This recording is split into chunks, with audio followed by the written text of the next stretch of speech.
Olá, meu irmão, minha irmã. Mais uma vez preparamos para você este nosso programa, Voz da Igreja. Obrigado pela sua audiência, obrigado por estar conosco, obrigado por dar atenção, mais uma vez, a este nosso programa preparado para você. Bebendo da fonte, vamos visitar um texto de São Lucas, onde Jesus mais uma vez nos coloca diante do grande e complexo problema e desafio da riqueza. No coração deste tempo, vamos falar um pouco do mês vocacional que estamos começando.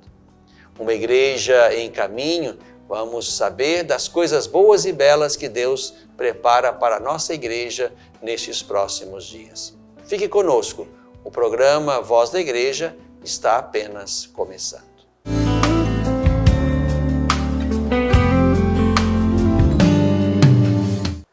Bebendo da fonte, meu irmão, minha irmã, mais uma vez convido você a mergulhar no mistério da Palavra de Deus, a permanecer na escola de Jesus, nosso Mestre, aprendendo sempre e aprendendo tudo do nosso amado Mestre Jesus.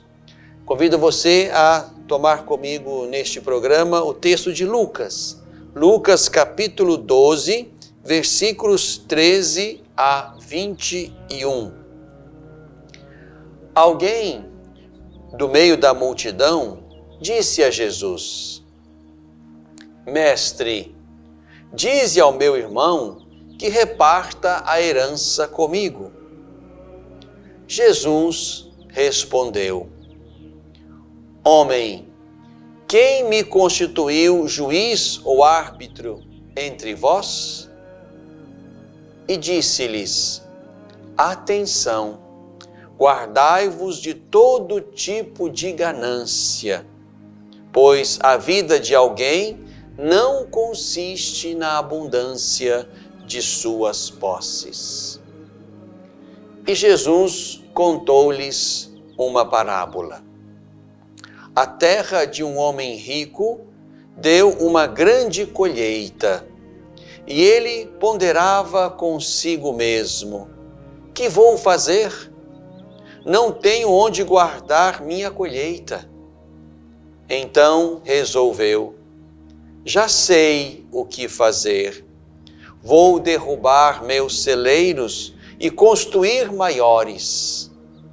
Neles vou guardar todo o meu trigo, junto com os meus bens. Então direi a mim mesmo: minha alma, tens uma boa reserva para muitos anos. Descansa, come, bebe, diverte-te. Deus, porém, lhe disse: insensato, ainda nesta noite vão tomar a tua vida. E o que acumulaste, para quem será? Assim acontece com quem ajunta tesouros para si mesmo, mas não se torna rico diante de Deus. Meu irmão, minha irmã, mais uma vez nos colocamos diante da palavra de Jesus, que incomoda, que questiona, que nos põe diante dos nossos comportamentos, das nossas mentalidades, nos põe diante da maneira como lidamos com as coisas do mundo. E é importante que também, a partir da fé, nós possamos lançar o nosso olhar sobre os bens que, porventura, nós tenhamos ajuntado no caminho da vida. Aqui, o ponto de partida, certamente, é o acúmulo dos bens realizado por meios justos, honestos, lícitos, porque nem está em questão em nenhum momento o acúmulo de bens que foi realizado pela via da injustiça, do engano, do não pagamento dos que trabalhavam para aquele que ajuntou aquela grande proporção de benefícios, fruto de qualquer tipo de exploração. não está em questão este acúmulo. Ele será sempre ilícito, sempre pecaminoso, sempre criminoso. Este aí, mesmo que dê a metade dos seus bens aos pobres, continua ainda com a outra metade, também ela injusta, criminosa e pecadora. Aqui, a partir do texto, queremos refletir exatamente sobre aqueles que, por algum motivo e por muito trabalho, pela via, como eu lembrava, da honestidade, da retidão, da capacidade de administrar, tenha conseguido multiplicar os seus bens. Aqueles bens que, porventura, são resultado exatamente destes mecanismos de benefícios que são considerados justos, aqui é preciso também considerar que a fé tem uma palavra a dizer sobre estes bens. Em primeiro lugar, é preciso que a gente de fato perceba que o tema da riqueza acompanha toda a pregação do cristianismo. Está ali já na boca de Jesus como uma preocupação que Jesus quer também todos os dias colocar no coração dos seus discípulos, os de lá e os deste tempo e os de todos os tempos. Aqui certamente Jesus coloca para aquele homem que pergunta e para nós a precaução, a atenção que nós precisamos cultivar. Guardai-vos de todo tipo de ganância, pois a vida de um homem não consiste na abundância de seus bens. Aqui precisamos entender que a riqueza será sempre um tema difícil, complexo, quando se trata de também iluminá-la com a luz da fé. E se nós não fizermos isto, a riqueza, os bens em maior ou menor proporção que tenhamos ajuntados, podem ser um risco, podem ser um problema, podem ser perdição para nós. Aqui, quando Jesus conta essa parábola, que nos põe diante de alguém que, sendo rico, conseguiu ainda naquele ano uma grande colheita, aqui estamos diante de uma postura egoísta, gananciosa, fechada. Vou derrubar meus celeiros, construir maiores e guardar neles todo o meu trigo e todos os meus bens. E vou aproveitar a vida. Aqui é importante recordar que aquele homem rico poderia, se quisesse, ter distribuído os grãos que até então enchiam o seu celeiro. E aqui se pode pensar que não estaria dando comida velha, grão velho aos outros, porque ele mesmo quis guardá-los. Mas se ele soubesse e alimentasse um coração generoso, iluminado pela fé, ele seria capaz, certamente, diante da grande colheita, de distribuir os grãos de colheitas anteriores e poder comer os grãos novos que também trariam alegria e fartura ao seu estômago e à sua família. E faria felizes muitas outras famílias e pessoas que se alimentariam dos grãos que estavam guardados. Aqui se trata de uma postura, aqui se trata de uma escolha. Ele escolheu guardar tudo como se pudesse comer tudo. E aí o texto acena exatamente para a fragilidade, para a mortalidade da vida. Aquilo que for ajuntado ficaria para outros, porque naquela noite a vida daquele insensato seria tomada e tudo terminaria ali. O que Jesus quer nos ensinar, irmãos e irmãs, é que de fato, diante da vida e diante dos favores e benefícios e sucessos da vida, nós tínhamos também que perceber que seria um dom, que a nossa vida, talvez recheada e enriquecida de dons pela via da honestidade, do trabalho, da fadiga, essa vida poderia ser expressão da misericórdia de Deus, da bondade de Deus, se aquilo que eu tenho em abundância fosse capaz de servir e ajudar e manter e esticar a vida de algum irmão, de alguma irmã, de alguma família que poderiam viver um pouco mais e mais felizes pela minha generosidade. O O importante aqui, portanto, nesse texto, é aprender de Jesus que nós não podemos nem esticar a nossa vida e, sabendo, portanto, que vamos morrer, seria muito sensato que a nossa vida no mundo fosse marcada de tal forma por qualidades, por capacidade de cultivar virtudes, por valores cristãos, de modo que quando eu deixasse essa vida, deixasse para trás um rastro de caridade, de benevolência, de cuidado, de partilha, de atenção aos irmãos. Certamente esta é uma vida que valeria a pena viver. Importante recordar, portanto, que, repito, isso é importante, que aqui estamos lidando com aquelas riquezas que a graça de Deus, a saúde do corpo e a capacidade administrativa da nossa mente foi capaz de ajuntar. Não está em questão as formas injustas de enriquecimento. Aqui se trata de olhá-las e acusá-las como riquezas que não são de maneira alguma abençoadas, benditas. Porque além de terem sido ajuntadas de modo errado e pecaminoso, ainda estão a serviço da ganância e do egoísmo.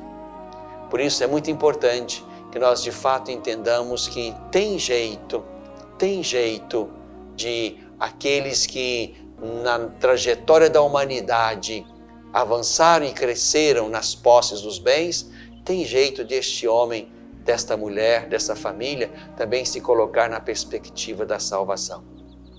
Onde está o teu tesouro, aí estará o teu coração, diz Jesus lá no Evangelho de Mateus. Se o nosso tesouro for Deus, saberemos também, por causa de Deus, do amor a Deus e do amor ao próximo, dividir também com os irmãos que estão conosco no caminho aquilo que nós conseguimos um pouco a mais do que eles. É importante aprender de Jesus a lição. A vida termina, os nossos bens não compram nossos dias e seria muito oportuno que a fé nos ensinasse a dispor de todas as coisas, de modo que a nossa vida para os outros fosse vivida na mesma proporção com que Deus também deu a sua vida por nós. Deus, que era rico, se fez pobre para nos enriquecer.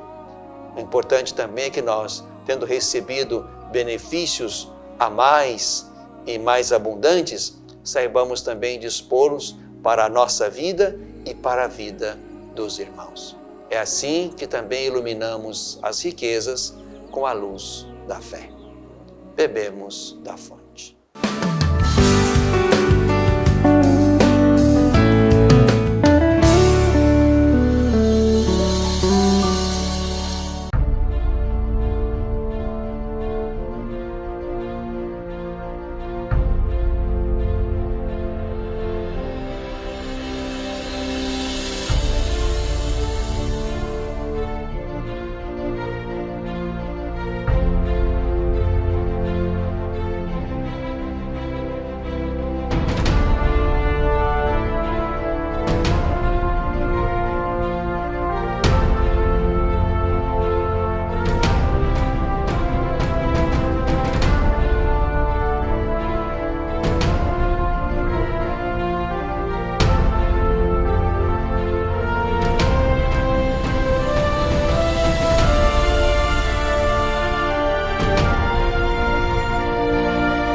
coração deste tempo.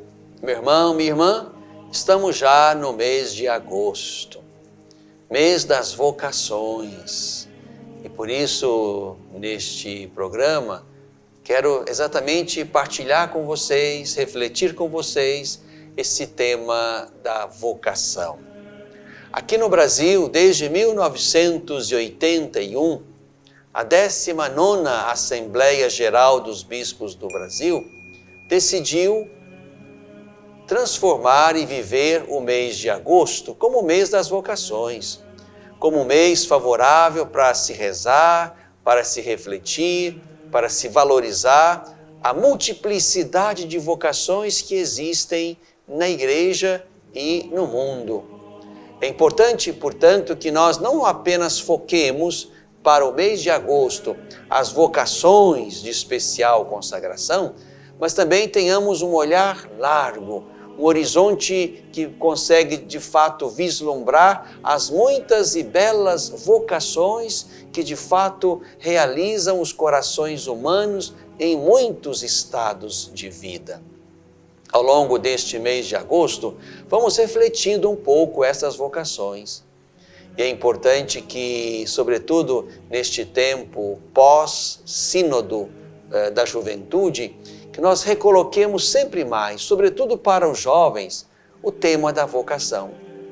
Nesse belo texto do Papa Francisco, a exortação apostólica pós-sinodal, Christus Vivit, Cristo vive, onde o Papa retoma as conclusões do sínodo, há um capítulo inteiro que vai tratar da vocação, é o capítulo 8º.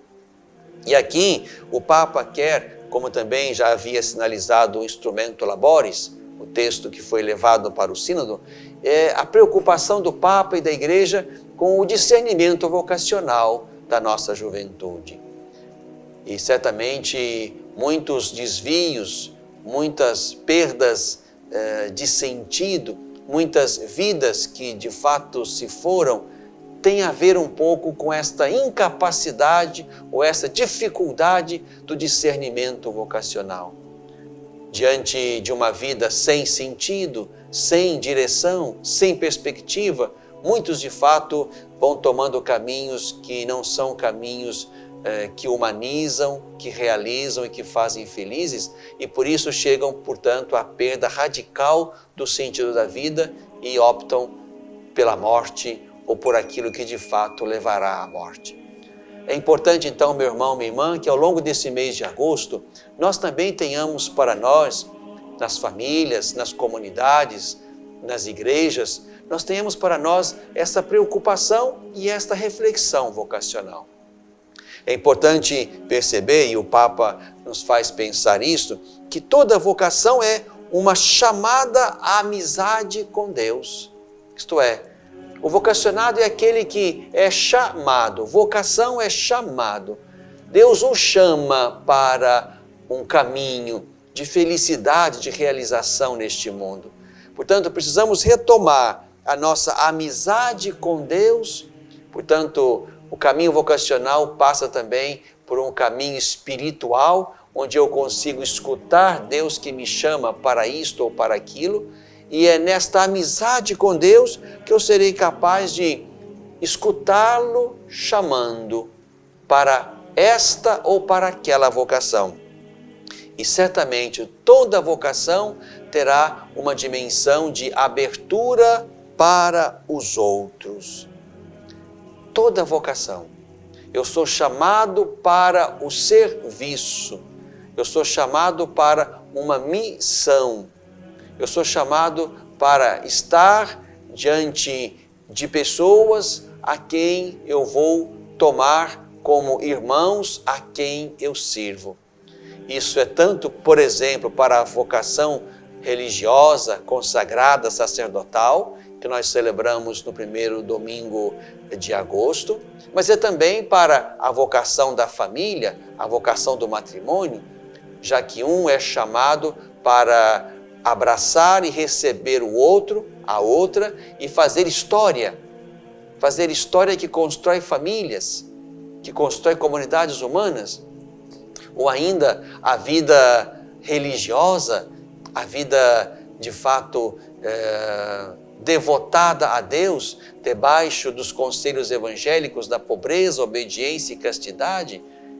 E isso nós celebramos no 3º domingo de agosto, a vocação religiosa, aqueles que tomam para si o caminho da conformidade maior ainda e mais estreita com Cristo, a quem querem seguir de perto, ou até mesmo ali no 4º domingo, quando refletimos sobre a vocação do catequista, e aí pensamos em todos os educadores da fé, em todos os evangelizadores, aqueles que de fato no coração da igreja, no coração das comunidades, no coração das famílias, se ocupam de ajudar a construir esta amizade com Deus, uma amizade que nos leve a estar próximos dele, para escutá-lo chamando cada um para isto ou para aquilo, para esta ou para aquela missão. Por isso, meu irmão, minha irmã, é importante que nós de fato retomemos nesse mês de agosto a nossa reflexão sobre o tema da vocação, de maneira que possamos, primeiro, entender que toda vocação é um chamado. Não existem vocações que são resultado de sobra. Eu não quis ou não consegui ser aquilo, vou tentar ser isto. Todos fazem isto, ou a maioria da humanidade opta por isso, eu também vou optar. Não podemos perder de vista que cada vocação é um chamado.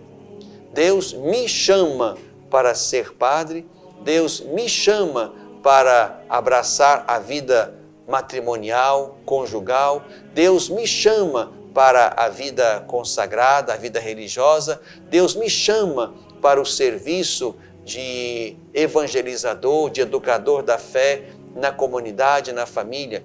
Se perde essa vocação de escuta, também certamente nos confundimos, nos perdemos e fracassamos naquela vocação que julgávamos ter, não porque Deus nos tenha ajudado a perceber que era este o caminho para nós, mas aquela que escolhi porque não encontrei nada a mais que eu mesmo não conseguisse fazer de outra forma. Aqui, se nós perdemos, portanto, essa dimensão transcendental da vocação, nós corremos sérios riscos de ser padre para me agradar, para fazer carreira, para ocupar um lugar de poder, para me ajeitar na vida, para ter gente que me aplaude, me acolhe e me considera com grandeza. Se eu perco a dimensão vocacional, eu vou achar que me caso porque todo mundo se casa, porque eu preciso de uma mulher ou de um homem, porque a natureza me exige isto, e perco a dimensão bonita de que Deus preparou alguém para mim, e no caminho da vida e da história, com as iluminações, com as ajudas, com os discernimentos que a fé me pode dar, eu vou discernir entre aqueles que estão comigo, quem Deus quer que eu de fato traga para junto de mim, para fazer história com essa pessoa. Se eu não escuto Deus que me chama, eu posso também optar pela vida consagrada, a vida religiosa, só para não estar sozinho no mundo, já que não consegui ninguém, para ter segurança ou aquilo que a vida religiosa possa garantir a quem esteja dentro dela. Se eu não tenho a dimensão de vocação, eu posso estar ali na igreja, na comunidade, tomando o lugar de quem educa a fé dos outros, mas segundo os meus critérios, do meu jeito, ensino não a fé da igreja, mas a minha fé, e me torno, portanto, aquele que, tirando Deus do foco, me coloco no foco e aí tudo também se perde. É importante, então, que nós tenhamos muito presente essa dimensão vocacional. E é bom que hoje a juventude comece a pensar nisso, a falar disso o quanto antes. Hoje há muitos meios de dispersão, há muitos lugares de dispersão. de modo que os anos vão passando, da infância para a adolescência, da adolescência para a juventude, sem que se pense muito aí, neste lugar, o que Deus quer de mim, o que eu trago no coração como talento, como dom, como aptidão, como desejo. Como é que eu posso colocar a fé aí, de modo a iluminar isso que eu trago dentro de mim, para que a fé me ajude a encontrar o caminho, a partir de uma escuta e de uma amizade com Deus, que me ajudem a discernir. Discernir significa isso, ir ao cerne, ir ao centro, descobrir-me, para que em mim eu perceba exatamente o para que Deus me criou e me colocou neste mundo, neste tempo da história da humanidade. Cada vida é um dom precioso. Não se pode perder a vida. E para não perder a vida, é preciso que cada um descubra e viva com vigor, com alegria, com empenho, com toda a força da sua alma, exatamente essa dimensão bonita da vocação, onde eu me realizo, onde eu sirvo aos outros, onde eu estou a serviço de Deus que me colocou no mundo, onde eu vou construindo uma história e deixando para trás um belo rastro de uma vida que passou pelo mundo como Jesus, fazendo o bem. No coração deste tempo.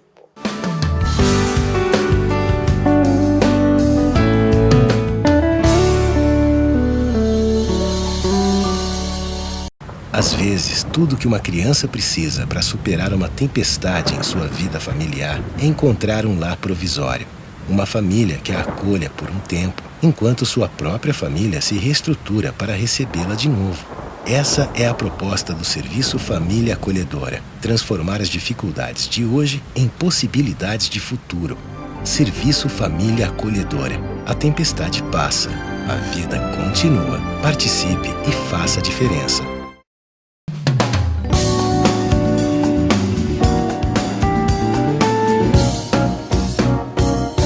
Uma igreja em caminho.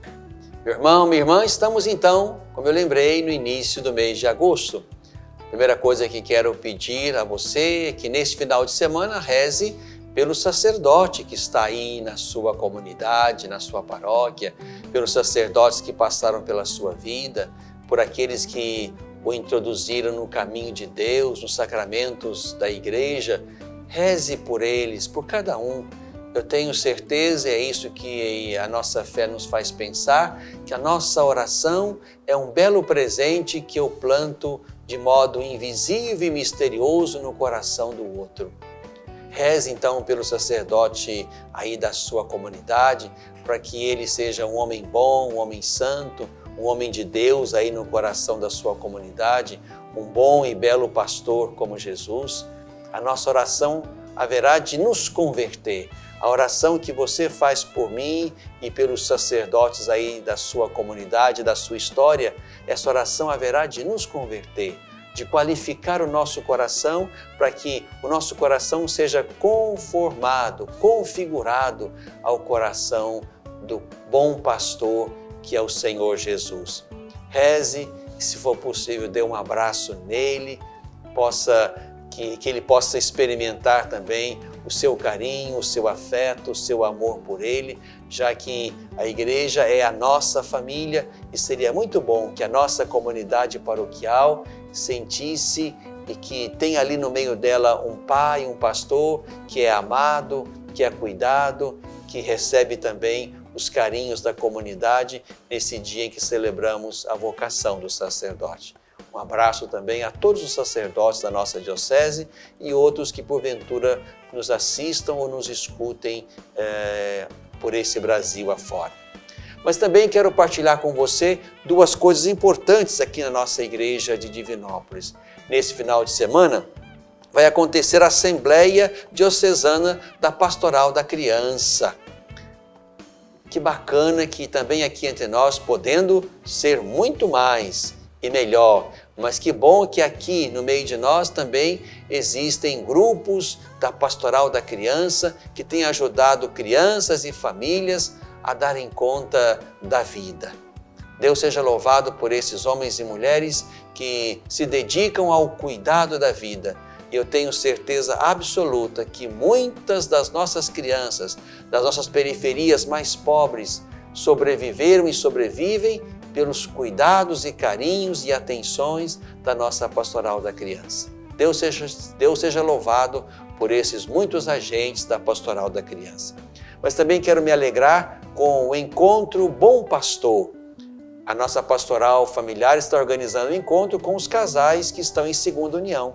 Será também nesse final de semana, de modo que também possamos ajudá-los a estar sempre mais próximos e dentro da igreja, para que a igreja seja o lugar onde eles também vão fazendo os discernimentos e vão construindo as suas histórias, sempre tendo presentes o amor de Deus, a misericórdia de Deus e aquilo que Deus quer realizar através de nós e através deles no coração da igreja e do mundo. Nos alegremos por esses encontros aqui entre nós. Uma igreja em caminho.